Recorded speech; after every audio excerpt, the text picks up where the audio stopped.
Bonjour à tous et bienvenue dans le cycle des vidéos sur les nombres réels.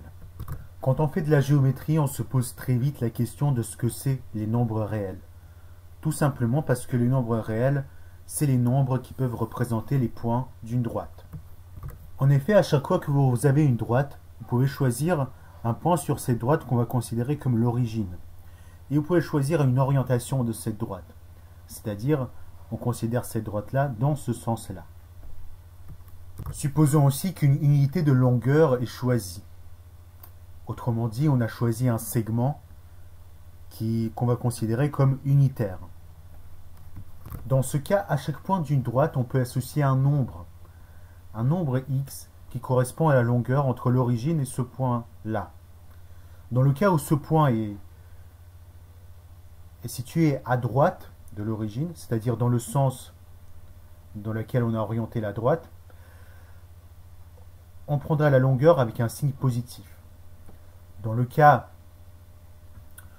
où on prend un point qui est à gauche de l'origine, on prend la longueur entre l'origine et ce point-là, mais avec un signe négatif. Cela fait que à chaque nombre réel, on peut associer un point de la droite, et à chaque point de la droite, on peut associer un nombre réel. Autrement dit, les nombres réels, c'est les points d'une droite de cette manière-là.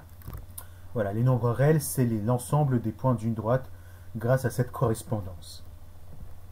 Évidemment qu'il convient de faire la remarque que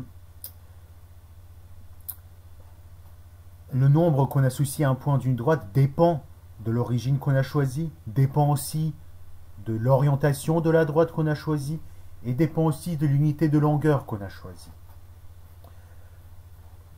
Qu'est-ce que vous savez dans tous les cas sur les nombres?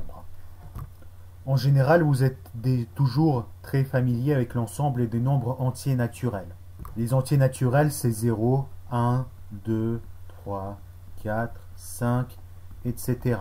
Si on considère une droite orientée, munie d'une origine et avec une unité de longueur choisie, les nombres entiers naturels permettent de représenter l'origine, 0, le point qui se situe à une distance correspondant à l'unité de longueur, 1.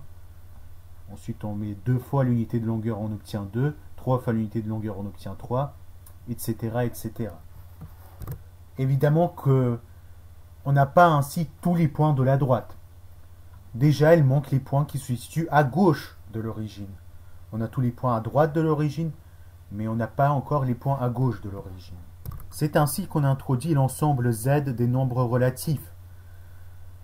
L'ensemble Z des nombres relatifs, c'est les entiers naturels, mais c'est aussi les entiers naturels avec un signe moins.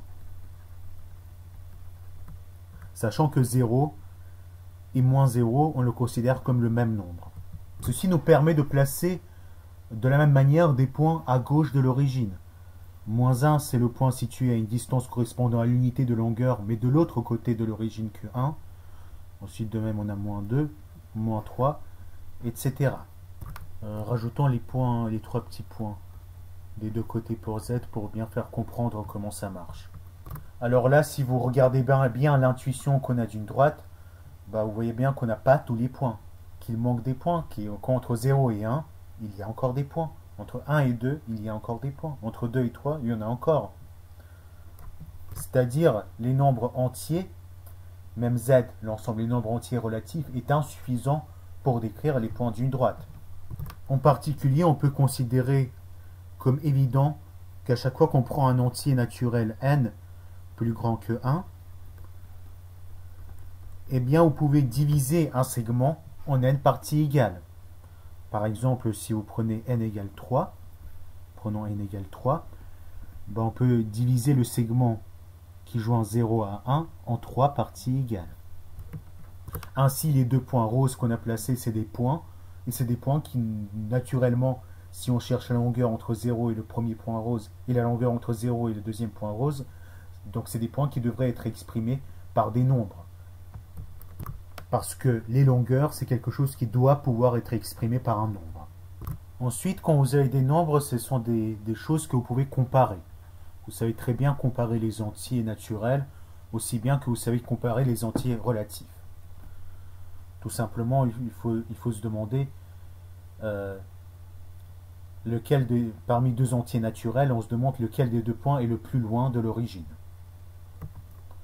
Pour des entiers relatifs, si ces entiers sont tous les deux positifs, on va à nouveau les comparer comme les entiers naturels. Si on a un entier négatif et un entier positif, on dira qu'un entier positif est toujours plus grand qu'un entier négatif. Et pour deux entiers négatifs, on dira que le plus petit, c'est celui qui est le plus loin de l'origine, et le plus grand, c'est celui qui est le plus près de l'origine.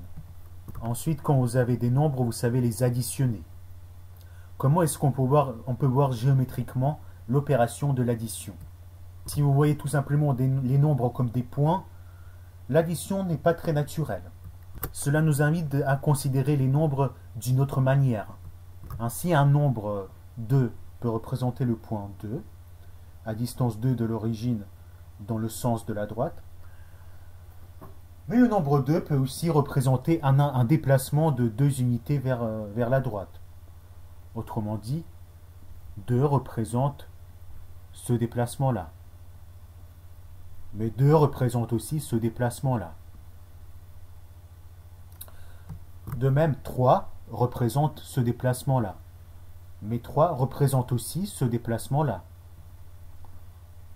De même, 3 représente ce déplacement-là. Imaginez un bonhomme. Le bonhomme, il peut être situé n'importe où. Peu importe où. Plaçons-le sur le point 2. Mais ça n'a pas d'importance s'il est placé sur 2 ou sur n'importe quel autre point. Et dites-lui de se déplacer de 3 points vers la droite. Plutôt, dites-lui de se déplacer de 3 unités vers la droite. Dans ce cas, on dessine une flèche de longueur 3 vers la droite. Et on dit que maintenant le bonhomme se trouve ici. Maintenant, imaginez si vous lui avez dit de se déplacer de 2 pas vers la droite, bah, il se serait déplacé ici. Il serait atterri ici. Si vous lui avez demandé de se déplacer d'un pas vers la droite, bah, il se serait déplacé ici et il serait atterri ici.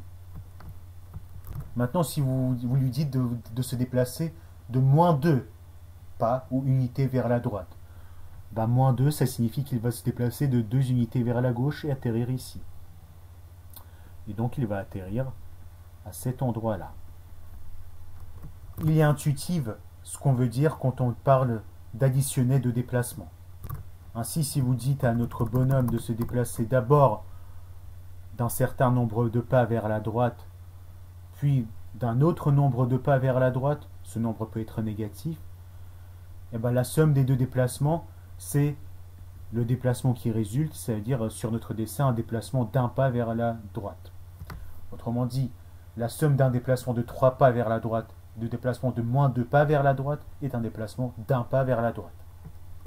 Ainsi, on peut voir la somme entre un nombre n et un nombre m comme le déplacement qu'on obtient après avoir effectué un déplacement de n unités vers la droite et d'un déplacement de m unités vers la droite. Ainsi, on peut voir n plus m comme le nombre représentant le déplacement obtenu après avoir réalisé le déplacement correspondant à n, puis le déplacement correspondant à m. Ainsi, 3 moins 2, c'est 1, et c'est le nombre obtenu, nombre qui représente le déplacement obtenu après avoir réalisé le déplacement qui correspond à 3, puis le déplacement qui correspond à moins 2. Et à la fin, vous obtenez le déplacement qui correspond à 1. Donc, 3 moins 2, c'est bien 1. Il y a une autre chose que vous savez faire avec les nombres, c'est les multiplier. Alors, à première vue, il n'est pas évident de voir ce que ça veut dire multiplier deux déplacements.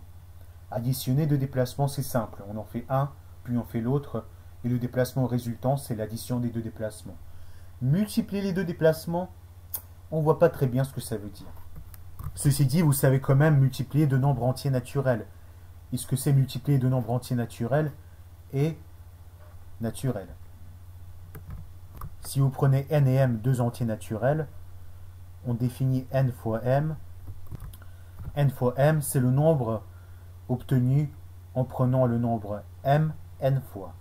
Autrement dit, vous faites la somme de m n fois. Une telle définition ne suppose pas comme étant évident que n fois m est égal à m fois n. Mais néanmoins, avec les entiers naturels, vous pouvez très bien vous en rendre compte. Qu'est-ce que c'est multiplier, prendre m n fois? C'est prendre des lignes constituées de m éléments. Prenez une ligne constituée de m éléments et vous la recopiez n fois. Vous faites n fois cette ligne-là. Vous la recopiez n fois.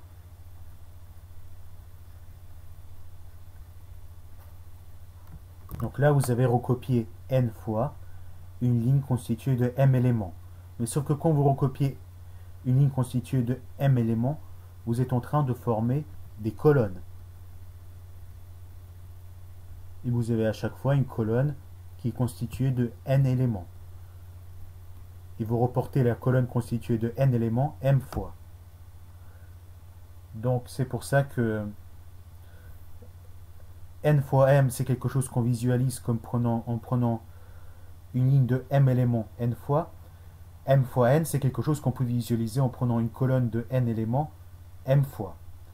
Dans tous les cas, on a un rectangle qui contient le même nombre de cases.